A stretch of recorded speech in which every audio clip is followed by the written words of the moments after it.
The McAlvany Weekly Commentary, covering monetary, economic, and geopolitical news events. Now, here are Kevin Orrick and David McAlvany.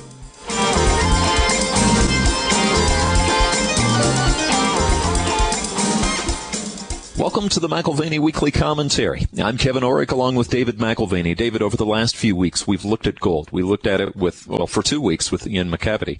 But in the mainline media, David, we're starting to see people outspoken about the need for gold. David, a good example is Steve Forbes. He came out and he said gold can actually save us right now from the situation that we're in. Well, I think one of the things that Steve Forbes is focusing on is at the core of our economy. If you can't trust the currency, then really what is your reference point in terms of international trade, domestic trade, price stability? You know, we talk about having concerns about inflation or deflation, and we think of those as economic issues when in fact they're really monetary in nature. Yeah. It has everything to do with what is happening to your money. And, this is where I think this is a must-read article. It just highlights some of the things that are critical. Today's topic is the gold standard, why we need it, what we should be doing to get it implemented, and the costs that we've endured for many decades without it. Well, and David, there are some unlikely voices right now in this campaign. You know, over in Europe, Wiedemann, who's the head of Bundesbank, was talking about the need to have some sort of monetary discipline like the gold standard had. But it was early this year in the Financial Times where Robert Zoellick, who at the time was president of the World Bank, was suggesting we need gold as a part of our international monetary system. That is an unlikely voice, Dave. The World Bank? Well, and I think what we're seeing is more and more practitioners of finance saying something is wrong with the system and it needs to be addressed at the most foundational and fundamental levels, at the unit of account. When you're dealing with the denomination, the currency itself, that's where you begin to rebuild a financial system on the basis of stability. Do you think we maybe rest on our laurels just because the dollar is the reserve currency of the world and we're forgetting just how rotten that currency really is? We forget it. We forget how exceptionally rotten our currency system is because, again, as we engage in commerce every day, consumed by the here and now, we really don't reflect on the core issue of price stability. Right. The changes affecting our dollars are spread over a long enough period of time that it goes unnoticed, particularly by a U.S. audience. Well, okay, but let's say we're sitting overseas right now and we're making business decisions. We have to buy soybeans from so-and-so and we have to sell oil to so-and-so. What are we going to do? Are we going to continue to hold dollars that are devaluing, or are we going to find other ways around that? Well, this is where you see a greater sensitivity to dollar degradation or dollar decline. There's a little bit more distance from the issue, and the changes, which are imperceptible here in the United States, again, because they're spread out over such a long period of time. You know what that reminds me of? They're more obvious. Yeah, what that reminds me of is when you visit family members, okay, maybe once a year at Christmas, and you watch their kids growing up, you see changes that they may not have seen. I mean, it's hard to point it out to them because they've watched it the whole time. Right. Well, it's always surprising to the outsider. Inflation over a long period of time is, frankly, not just an inconvenience for the consumer, where they're paying higher and higher prices as time goes on, but it's also a source of frustration for the would-be saver or investor. When someone looks out on the time horizon and says, someday I'd like to retire. 50, right. 60, 65, 70, 75. In tomorrow's generation, perhaps it's, we have dreams of retirement in our 80s. But I think what people are frustrated by is, again, the would-be saver or investor, the ability to save and invest is diminished by ever-increasing prices. This is where we see a disconnect, in fact, with many economists who say that inflation in prices is driven by inflation in wages, where people are making more, therefore there's more money that's spent on goods. Goods go up in price because there's a scarcity of goods. The issue for a long time has been that prices are rising, but wage growth has been stagnant. Well, and David, this is why most people are starting to run out of money before they run out of month. And, they say their cost of living is really not going up. And we're told that actually our standard of living is much better today than it was before, but statistics don't show that. Right. So you've got an issue here, which, if you want to put it in terms of labor arbitrage, companies, in order to keep their margins healthy, will lower wages, and we're not talking about outright pay cuts, but by outsourcing their employees to a lower wage environment, that's called labor arbitrage, they're basically counterbalancing the inputs that they're not really in control of. Commodity prices, healthcare costs, transport and distribution costs. And so they're trying to keep margins sort of in balance, and labor arbitrage has allowed them to maintain margins and continue to deliver shareholder value. But what we've seen is, in the context of globalization, I don't have a problem with this per se, but you do have lower wages in another country, which puts a cap on wages here, even though costs continue to rise. Well, and David, we've talked about this many times before. This isn't just a monetary issue. It's not an economic issue. It's not some form of academia. This is a justice issue. There's morality involved in this, morality and immorality. And so let's talk a little bit about the justice of money. Yeah, because, I mean, one of the things that when I just casually mentioned costs continue to rise, right, this is not just an accidental issue. There is a causal connection between the way money is managed, I'm not talking about individually managed, but managed by a central bank, right, and the consequence to real goods and services as they're priced in real time in the marketplace. So, David, on that issue of justice, let's talk about morality and justice. Well, where you've put forth an effort, I'm talking about your work effort in a day. A man or woman is worth their wage. That's a principle that we've seen illustrated through history. It's made for successful businesses, and it's certainly, illustrated in some of the great works on ethics. Where you have an effort put forth, there should be an effort rewarded, a just and appropriate compensation. This is one of the reasons why we look at the old child labor laws and all the issues of slavery. There's many issues with slavery, but certainly there is a dehumanizing when someone is not compensated fairly for the effort that they've put in. And so to varying degrees, you've seen that through history, and it brings us back to that issue of stable prices being critical, because what was a living wage is quickly unlivable as stuff gets more expensive. Well, and David, I have a question for you. Should a man work a day's labor for a day's wage that's paid by something that somebody can print for free? Well, and that's an issue, isn't it? Because it doesn't have any intrinsic value. It has an assumed value. It has an associated value. And over a period of time, again, this is by maintaining loose monetary policy. Mm-hmm. Over a long period of time, there is a gradual repricing of goods and services and an increased need to work more for the old stuff, or even work more for less. Well, again, this is what rubs me the wrong way and has me look at this as an issue of justice, because I still show up and work hard. You show up and work hard. The average worker across America shows up and works hard. And their wife and their family members. And they're having to work more and more for less and less. And this is not, I think, to be laid at the foot of major corporations, because, again, it's not just a question of outsourcing.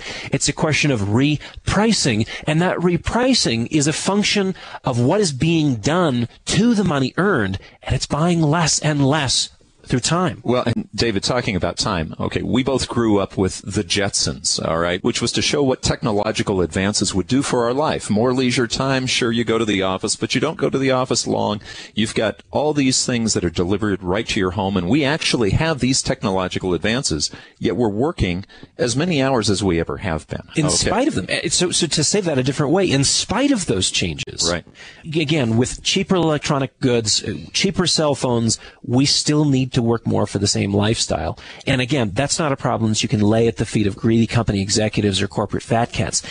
It's the more subtle moving of the goalposts by the Federal Reserve System, continually degrading our currency. And the beauty is, it's something that is imperceptible because the time frame involved is such that you can't observe the change. Well, David, I watched the football game last night, and the Broncos had a huge comeback. But, it was a good metaphor you used, because if they continue to move the goalpost imperceptibly, and you continue to do that and do that and do that, ultimately you'd never make a touchdown. You'd run and you'd run and you'd run, but you couldn't get to the touchdown.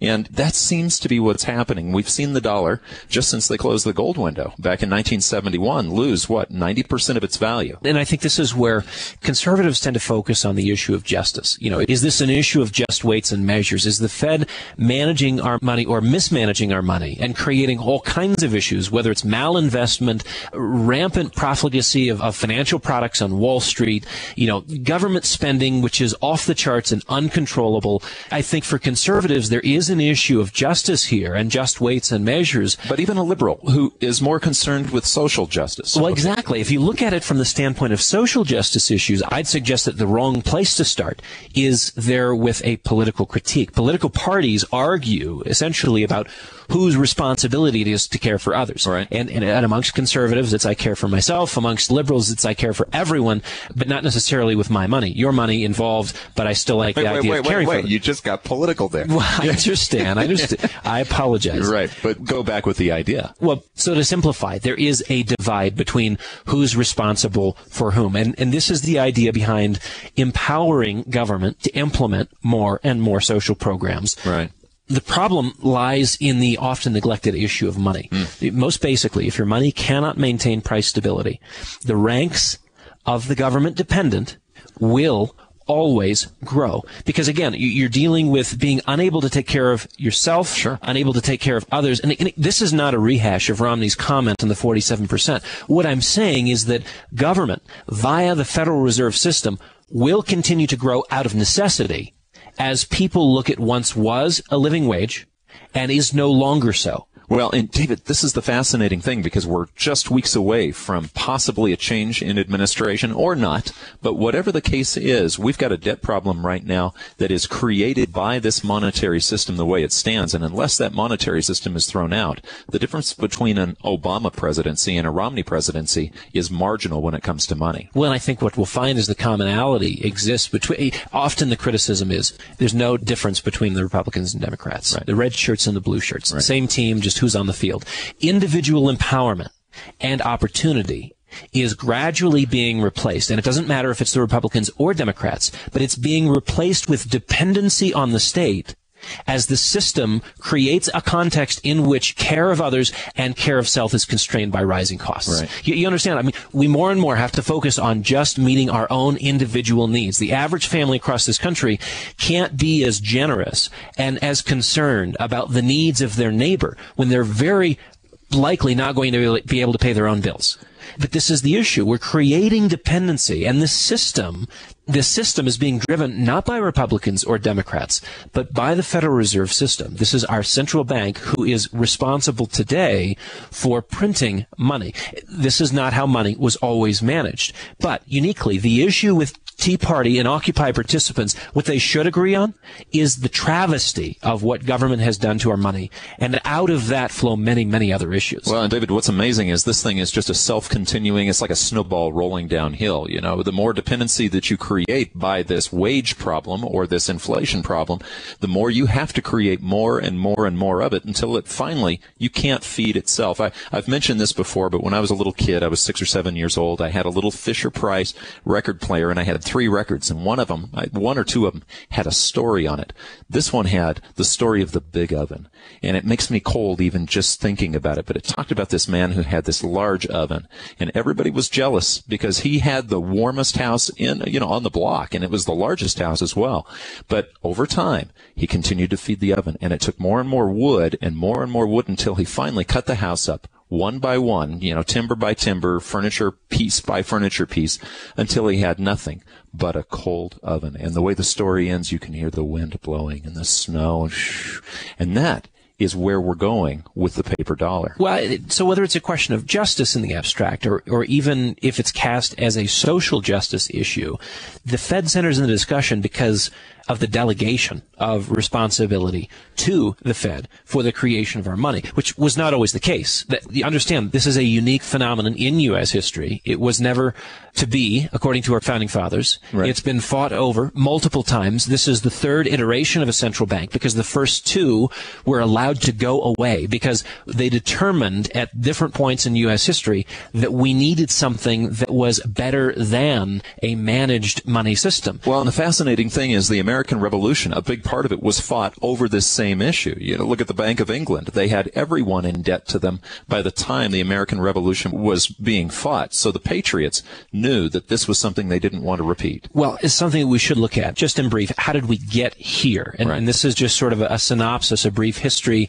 1717, Isaac Newton was brought in by the royals to figure out why their money system was failing. And he figured out that the money guild was, in fact, treating the crown unfairly. And what he did in 1717 was put the British on the gold standard, where the money was defined by a specific weight of gold and of silver. So we have the pound sterling, but this is essentially where the definition of the pound and of the sterling came from, silver and gold as a part of the monetary system.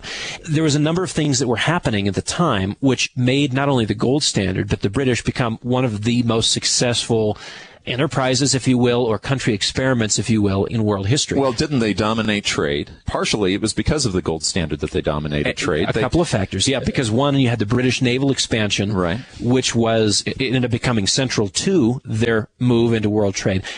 The currency was easy to like and even easier to trust than other alternatives around the world. So the pound sterling backed by gold and that history, that legacy, made it an easy go-to currency. But, David, like the United States, they also had vast military superiority. I mean, they ruled the ocean at that time. Right. So dominant trade position, vast military superiority, and gold backing their currency. Mm-hmm. On that basis, London became the world financial center. So what they call the old lady of Threadneedle Street, which is kind of the what do they call it? The euphemism for the central bank in Great Britain. The old lady of Threadneedle Street became the most important institution in the 19th century.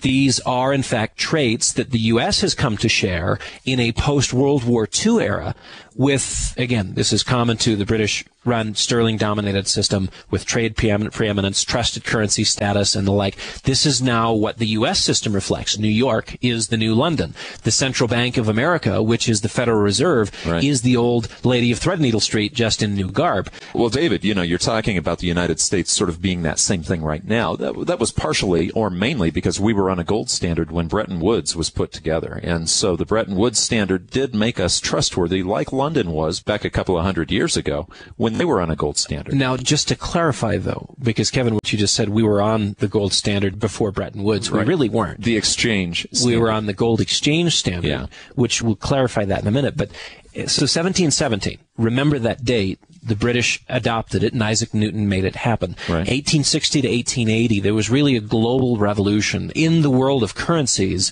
where 3/4 of the globe went on a voluntary basis, went on to the gold standard. And essentially you had what became a one world currency.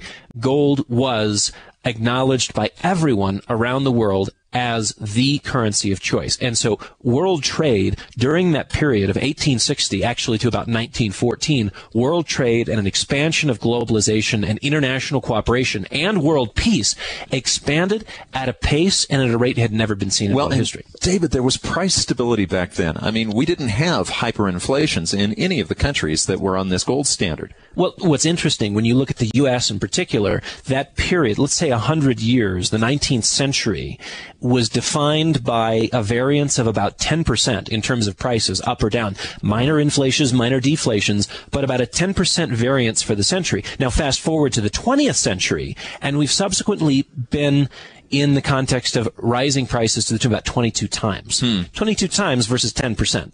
22 times, we're just looking at a basic list of daily necessities that over the course of the 20th century is up 22-fold compared to a 10% variance in the previous century. Why? And this is where we take for granted. Again, we go back to our earlier comments.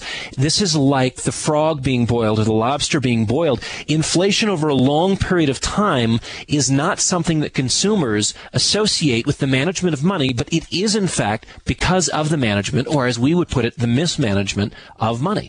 A 22-fold increase in a basic list of staple goods? In the 20th century. It's insane. But, David, almost a dream world for trade partners from 1860 to 1914, because we were on a disciplined, staple system, and basically that system meant that everyone got paid, their balance of payments equaled out and balanced out because they had gold. They couldn't just print something. There's a compromise, Dave. Look at 1914. What happened in 1914? We came off the world gold standard because we went into a world war and no one could finance what they needed in terms of tanks and bombs and guns, airplanes and the like, without an easy money policy. And even the British did this. During the Napoleonic Wars, they came off the gold standard, were off of it for about 20, 25 years, and then came back on because they realized, wait a minute, politicians are gaming the system. Yeah. We are doomed unless we go back to something that disciplines their spending habits, and it starts with one thing. It starts with a limited quantity and a clear definition as to what the unit of money is. Okay, but you go off the gold standard, let's say for a war or a financial crisis. Yes, that's a compromise. But like you had mentioned, it can be reinstituted, but it wasn't. Okay, there was a conference in 1922 that changed the whole game. And this is really where there's some confusion. The Conference of Genoa, the change in the gold standard, what bankers argued for at the Conference of Genoa was a compromise, sort of a half-loaf. We will have gold as a part of our money system, but we want dollars and pounds sterling, the paper version, also in the list of acceptable reserve assets. Well, and once you start counting it as reserve, you can start loaning out on that paper reserve instead of gold reserve. Again, you compound itself. Yeah, so I mean, in theory, there was a move towards stability, but that compromise of allowing paper currencies to also serve as a reserve asset allowed for there to be some gaming on the part of the Americans and the British. It served their advantage, and the rest of the world, in terms of trade partnership, they were really being taken advantage of. So in the next decade, you had the roaring 20s. You know, you had especially 27, 28, and 29 before the crash. But by 32, 33, the whole thing was falling apart. So 33, if we start in 1717, fast forward to that 1860 to 1914 period, 1922 is a key significant date. 1933 is where, here in the United States, we had the convertibility of gold and paper money suspended. And that was just on a domestic basis. We were still converting dollars for gold with our international trade partners. Right. But because it was made illegal for gold to be owned here in the United States, convertibility was only external, could not be done internal. It was illegal to hold and trade for U.S. persons. And shouldn't it be brought out why? Okay, when you have a standard system where anyone can get gold in their hand, or let's say a $20 bill, which was the standard here in America, you could have a 1-ounce gold coin or a $20 bill. Well, if they start printing too much money, it's a self-correcting system, David, because people will say, well, here's your 20, give me my gold. They had to close that down at least domestically in 33. You know, that period, 33 to 37, was probably the greatest shift in our country of any period before or since, from an economic standpoint and even from a social standpoint, because what happened there, Kevin, was the government took control of the money printing via the Fed. The Fed had been created in 1913, but really only given the keys to the kingdom in a post-gold era, which was after 1933. Right. Now, here's what's interesting.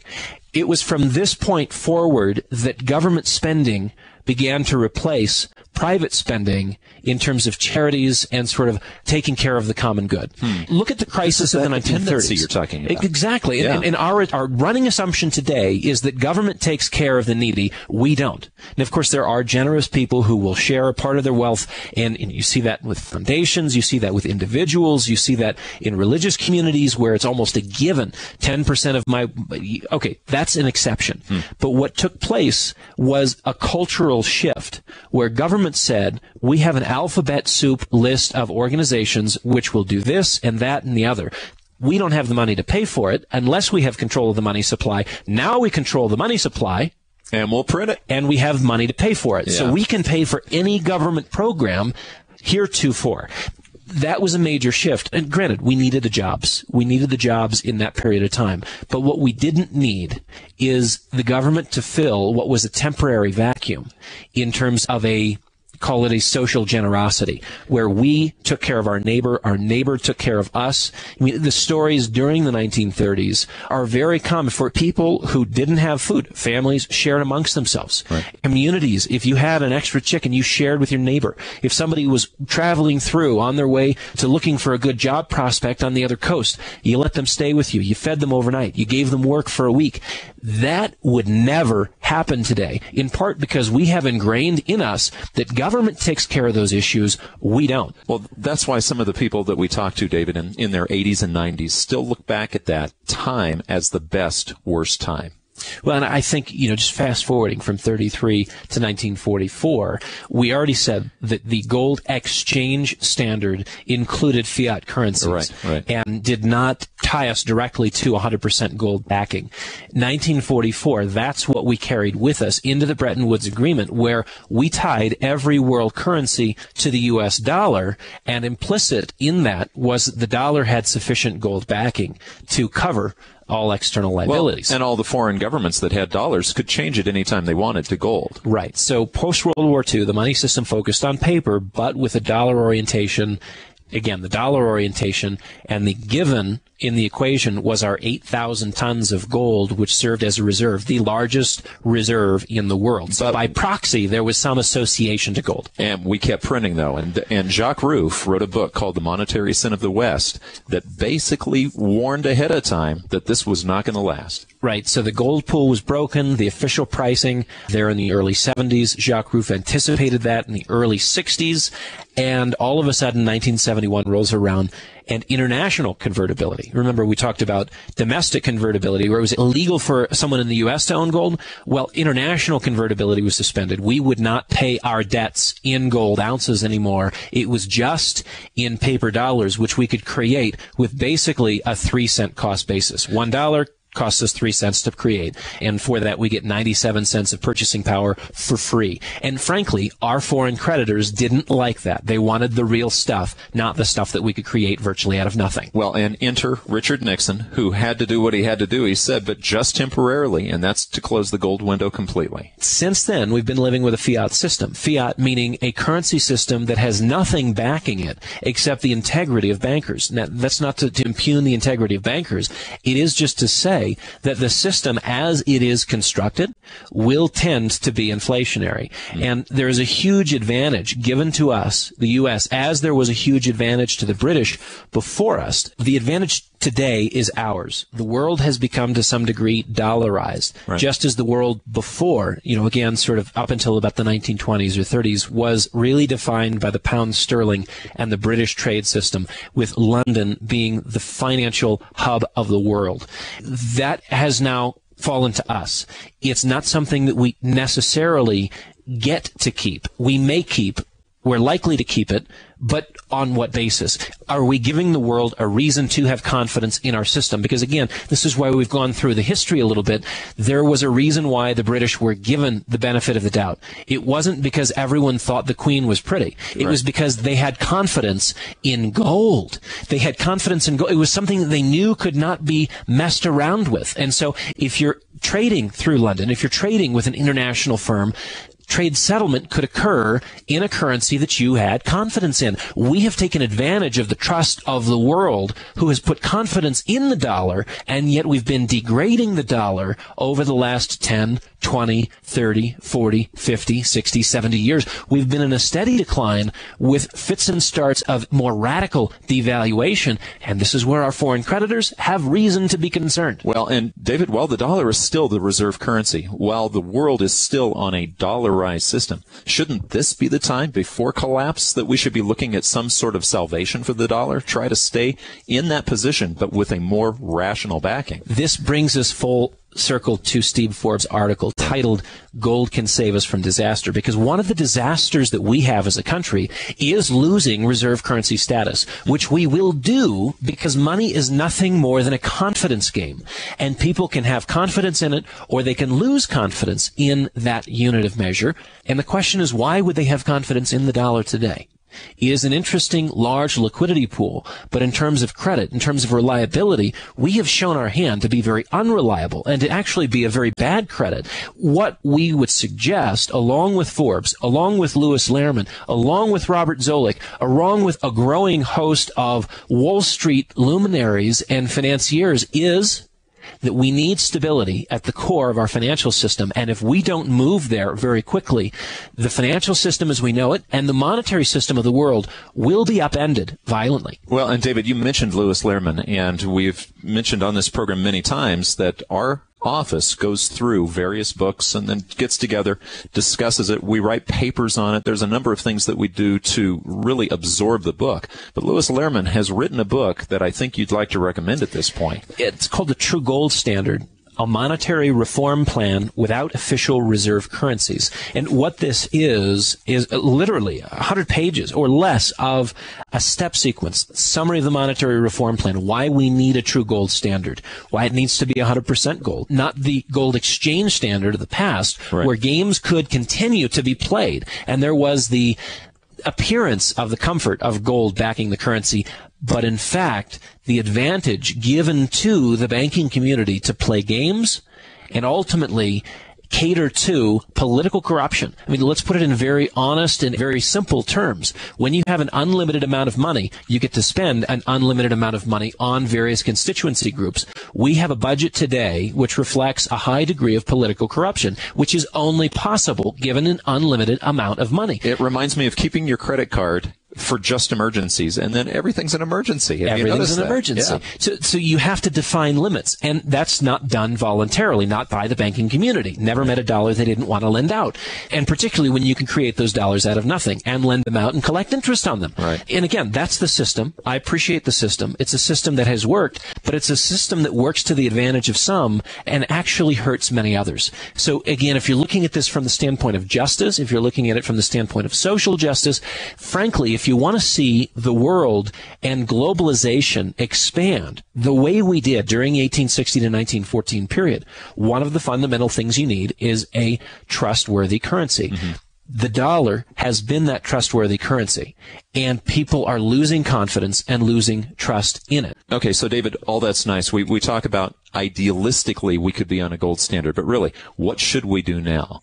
Well, I mean, if you want to quote John Maynard Keynes or even look at sort of someone on the opposite end of the spectrum, Henry Hazlitt, whether it was from Bretton Woods to world inflation or economics in one lesson, Hazlitt said it decades ago. The answer is simple. We must stop inflating. And the most reliable, tested means of tying the hands of politicians and their back pocket central bankers is to return to 100% gold-backed currency. John Maynard Keynes said this in 1922, interestingly, about the time of the Genoa Conference. If the gold standard could be reintroduced, we all believe that the reform would promote trade and production like nothing else, but also stimulate international credit and transfer of capital to the places where they're most useful. One of the greatest elements of uncertainty would be suppressed. We would simply encourage you to invest a half a day's time into reading the true gold standard, understand what is involved in a monetary reform plan, and a step-by-step as to how to get it implemented. Because, again, an idea that just a few years ago would have been considered by most in the mainstream to be crackpot, utterly unrealistic and frankly undesirable. You see a growing number of Wall Street practitioners who say, we're okay with discipline. We're okay with the rule of law. We're okay with predictability. This is John Taylor's idea that Fed policy needs to be less discretionary and much more patterned and predictable. Right. There is a need for discipline, which we have not had since 71, since 44, since 33, since 22. To varying degrees, we've been losing and washing away what was a necessary discipline in the equation. But this is not a crackpot idea. This is something that the world's central bankers, as recently as the 1960s, were discussing. The Conference of Genoa we discussed. There was a conference in Bologna in 1967, and they were trying to figure out what gold should be priced at as a part of the world monetary system. There was a running assumption, and this is Triffin, this is Mundell, this is all of the guys who are read by your PhD economists today, and they assumed that it was still a part of the conversation. Something changed in 71, but we need to go back in history and reenact what was the most stable, what in fact set the precedent for the greatest growth in world history. Unprecedented growth. 19th and 20th century has redefined global growth, and it had everything to do with the gold standard. Well, and could we be seeing a replay of this dialogue a little early maybe, but from Wiedemann and Zoellick and Grant and like you said, Steve Forbes.